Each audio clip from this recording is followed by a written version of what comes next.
प्रेम से बोलो जय श्री कृष्ण। आज मैं आपको पुरुषोत्तम मास का 18वां अध्याय सुनाने जा रही हूँ। जो प्रेम से सुने, अगर अच्छा लगे तो लाइक और सब्सक्राइब करके जरूर जाना। नारद बोले, हे तपोनिधि राजा दृढ़धन्वा को वाल्मीकि जी ने उसके उपरांत एक क्या सुनाया, कृपया मुझे सुनाइए। श्री नारायण बोले, दृढ़धन्वा अपने पूर्व जन्म की कथा सुनकर आश्चर्यचकित रह गए और वाल्मीकि जी से फिर पूछा। दृढ़धन्वा बोले, हे ब्राह्मण, आपके वचन अमृत के समान मीठे हैं, जिनको सुनकर मन ही नहीं भरता। आगे का चरित्र सुनाइए। वाल्मीकि बोले, हे राजन सुनिए।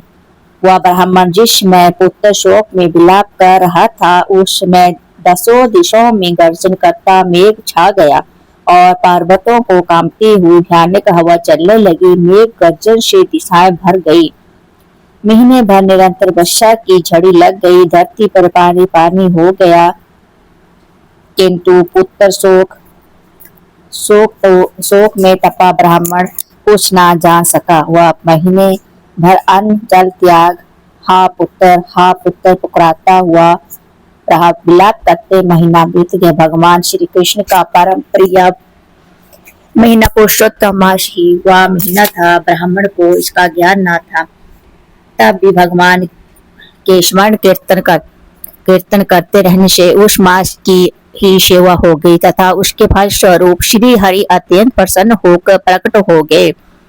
तब भगवान पुरुषोत्तम के ब्राह्मण के दर्शन किए तथा गो से मृत पुत्र को शीघ्र ही धरती पर रख पति पत्नी खड़े हो गए और प्रसन्नता के साथ हरि भगवान को दंडवत प्रणाम किया। हाथ जोड़कर सम्मुख खड़ा हो विचारने लगा। श्री कृष्ण ही मेरे सहारे है। श्री हरि बोले, हे सुदेव, तुम धन्य हो, परम भाग्यशाली हो। तीनों लोकों में तुम्हारे भाग्य को कहने में कोई सामर्थ्य नहीं है।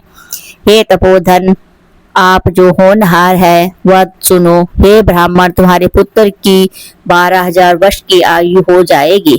इस प्रकार एक प्राचीन इतिहास जिसे राजा रघु से श्री मार्तंडे ऋषि कह चुके हैं सुनाता हूँ। प्राचीन समय में एक बड़े मन वाले धनु नामक मुनि हुए। उन्होंने संसारी मनुष्यों को पुत्र संबंधी मानसिक दुख से दुखित देखा। इससे उनका मन अत्यंत दुखी हुआ। तब विचारने लगे कि मुझे अमर पुत्र लाभ हो। इसलिए उन्होंने 1000 वर्ष तक कठोर तप किया। तब देवताओं ने आकर धनु से कहा, हे मुनीश्वर, हम तुम्हारे तप से प्रसन्न है। तुम्हारा कल्याण हो, जो इच्छा हो वर मांगो। श्री नारायण जी बोले, देवताओं के इस प्रकार के वचन सुन वह अमृत के समान तृप्त हो गए। मुझे अमर और बुद्धिमान पुत्र दीजिए।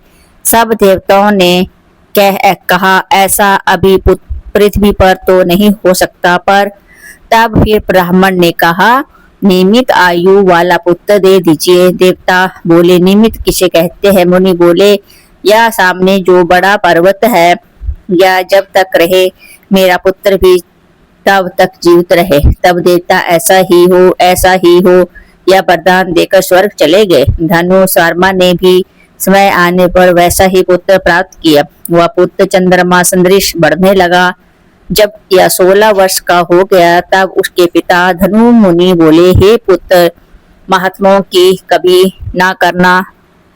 फिर भी वह मुनियों को सताता रहा, क्योंकि वह निमित्त आयु था। इस घमंडवश वह उत्तम होकर मुनियों को कुछ भी नहीं समझता था। एक बार क्रोधी मुनि महर्षि विधि पूर्वक शालिग्राम भगवान का पूजन कर रहे थे। उसी समय वह धनुपुत्र आ पहुंचा और उसी पृथ्वी पर झटपट उठाकर चंचलता से गहरे कुएं में डाल दिया, जिससे मुनि ने शाप दिया, किंतु वह न मरा। तब मुनि सोच में पड़ गया, अरे, इस धनु के पुत्र को देवताओं से निमित्त आयु बना दिया है। इस प्रकार चिंता करते हुए मुनि लंबी श्वास छोड़ने लगे। उस श्वास से अनेकों भैंसे उत्पन्न हो गए, जिन्होंने उस पहाड़ में टक्कर मार मार कर टुकड़े टुकड़े कर डाले। तब उसी समय उस मुनि गधूर मंद पुत्र भी मर गया। धनु शर्मा मरे पुत्र को देखकर बार बार रोने लगा और उसके शरीर को लेकर दुखी ब्राह्मण अग्नि प्रज्वलित कर उसमें पुत्र सहित भस्म हो गया। भगवान बोले, तपोधन, या तो पुत्र तुम्हें गरुड़ ने दिया है। ऐसा पुत्र पाने से तुम इस संसार में प्रशंसनीय होगे। मैंने तुम्हारे इस पुत्र को पुरुषोत्तम मास के व्रत में प्रसन्न होकर बड़ी उम्र का बना दिया है। गृहस्थ धर्म का पूर्ण सुख भोग कर तुम ब्रह्मलोक में जाओगे और वहां भी सुख रहोगे। इस प्रकार वहां 1000 देवताओं के वर्ष तक सुख भोगने के बाद पृथ्वी पर तुम्हारा जन्म होगा, जहां चक्रवर्ती राजा बनोगे।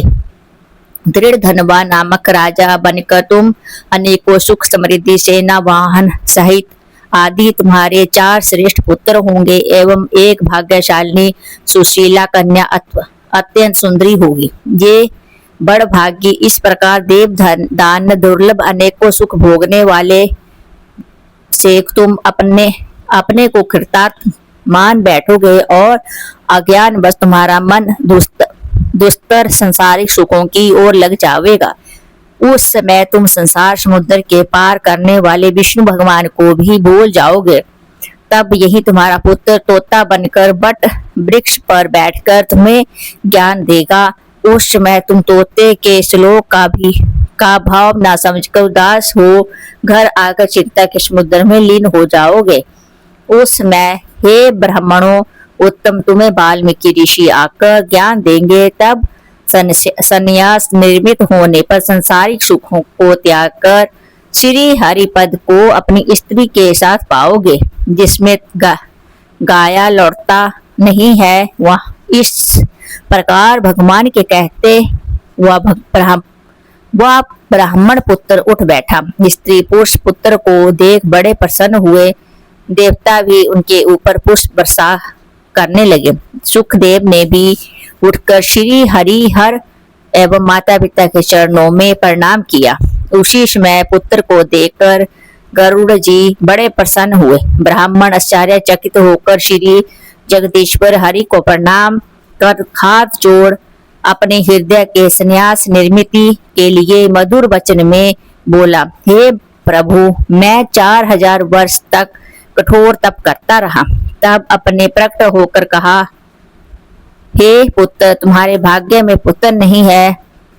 अब उसके विपरीत स्वाया आकर मेरे पुत्र को जीवित कर दिया। इसका क्या कारण है? इस प्रकार 18वां अध्याय समाप्त होता है। जय श्री कृष्ण।